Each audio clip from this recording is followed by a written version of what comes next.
పితా పుత్ర పవిత్ర ఆత్మనామమున ఆమేన్.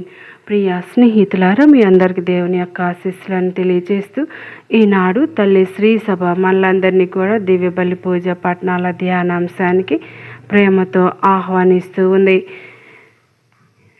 ఈనాటి దివ్య బలి పూజ పట్టణాల సారాంశం, విత్తనం చనిపోతేనే ఫలిస్తుంది.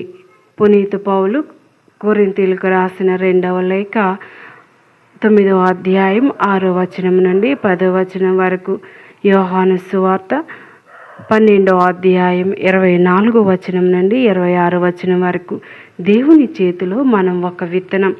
ప్రియమైన సహోదరి సహోదరులారా, నేటి వాక్య పఠనాలు మన జీవితానికి ఎంతో గొప్ప ఆధ్యాత్మిక సత్యాన్ని తెలియజేస్తూ ఉన్నాయి.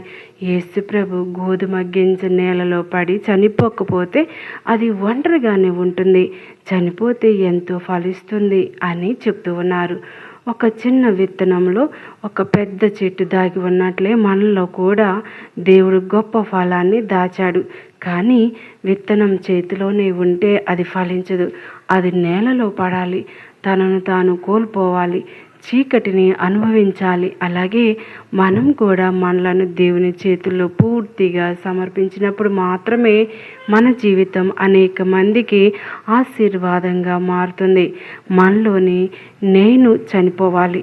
యేసు చెప్పిన చనిపోవడం అంటే శారీరక మరణం మాత్రమే కాదు, మనలోని స్వార్థం, అహంకారం, కోపం, అసూయ, ద్వేషం, ప్రతీకారం, క్షమించలేని మనసు చనిపోవడం. మనం ఎప్పుడు నన్ను ఎవరు గౌరవిస్తారు, నాకు ఏం దొరుకుతుంది అని ఆలోచిస్తే క్రీస్తు ప్రేమ మనలో పూర్తిగా పనిచేయదు. కానీ నేను ఎలా సేవ చేయగలను, ఎవరిని ఆదరించగలను, ఎవరిని క్షమించగలను అని ఆలోచించడం ప్రారంభించినప్పుడు మనలో క్రీస్తు జీవితం వికసిస్తుంది.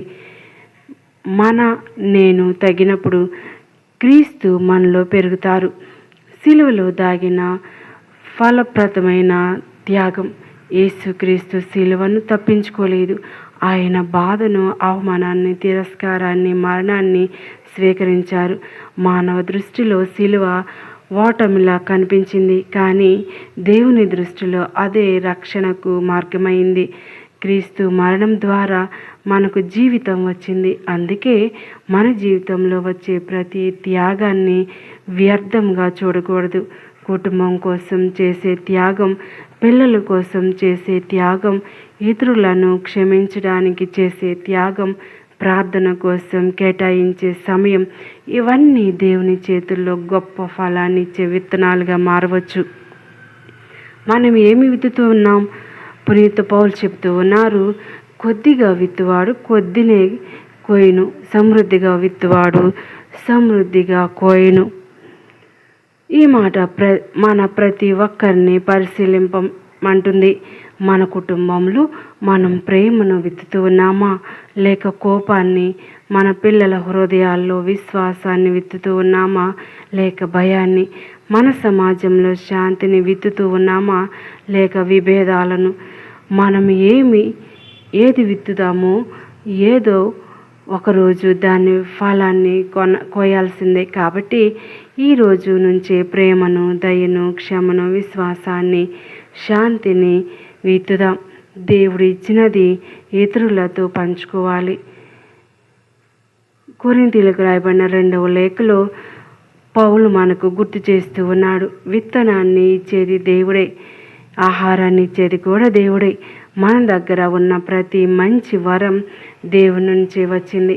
మన ఆరోగ్యం, ప్రతిభ, సమయం, సంపద, కుటుంబ అవకాశాలు, ఇవన్నీ ఆయన వరాలు. కాబట్టి మనం కేవలం వాటి యజమానులం కాదు, దేవుని వరాలకు నిర్వాహకులం. ప్రియ స్నేహితులారా, మరి దేవుడు మనకి ఇచ్చిన దానిలో కొంతైనా అవసరంలో ఉన్న వారితో పంచుకున్నప్పుడు మన జీవితం ఒక ఆశీర్వాద ప్రవాహంగా మారుతుంది. చీకటిలో ఉన్న విత్తనాన్ని నమ్మాలి. కొన్నిసార్లు మన జీవితం కూడా నేలలో పాతిపెట్టబడిన విత్తనంలాగా కనిపిస్తుంది. సమస్యలు ఒకవైపు, కన్నీళ్ళు మరోవైపు, ప్రార్థనలకు సమాధానం కనిపించకపోవడం మరోవైపు. దేవా, నన్నెందుకు ఇలా చేస్తూ ఉన్నావు అని మనం అడగవచ్చు. కానీ గుర్తుంచుకోండి, విత్తనం మొలకెత్తే ముందు చీకటిలో ఉంటుంది. మనకు కనిపించని చోట దేవుడు పనిచేస్తూ ఉండవచ్చు. కాబట్టి మన పరిస్థితిని చూసి దేవుని ప్రేమను అనుమానించకండి.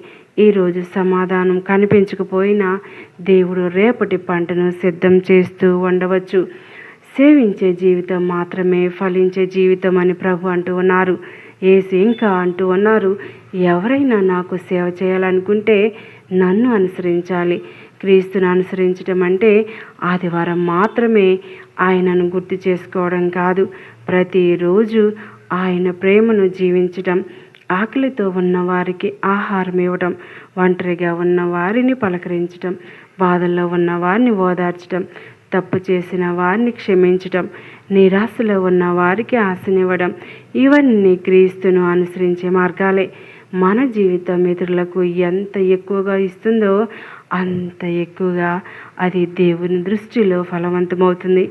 మన జీవితం ఒక ఫలవంతమైన విత్తనం కావాలని ప్రభు కోరుతూ ఉన్నారు.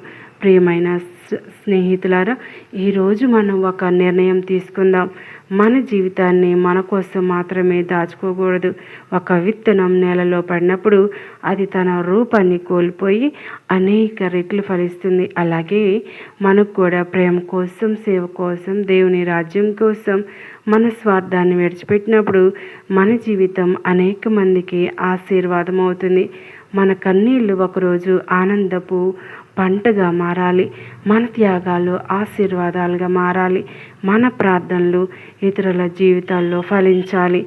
చివరికి మన గురించి ప్రజలు, ఈ వ్యక్తి నా జీవితంలో దేవుని ప్రేమకు ఒక విత్తనం వేశాడు అని చెప్పగలిగే జీవితం జీవించాలి. కళ్ళు మూసుకొని ప్రార్థన చేద్దాం. ప్రేమగల పరలోక తండ్రి, మా జీవితాలను నీ చేతిలో ఉంచుతూ ఉన్నాం.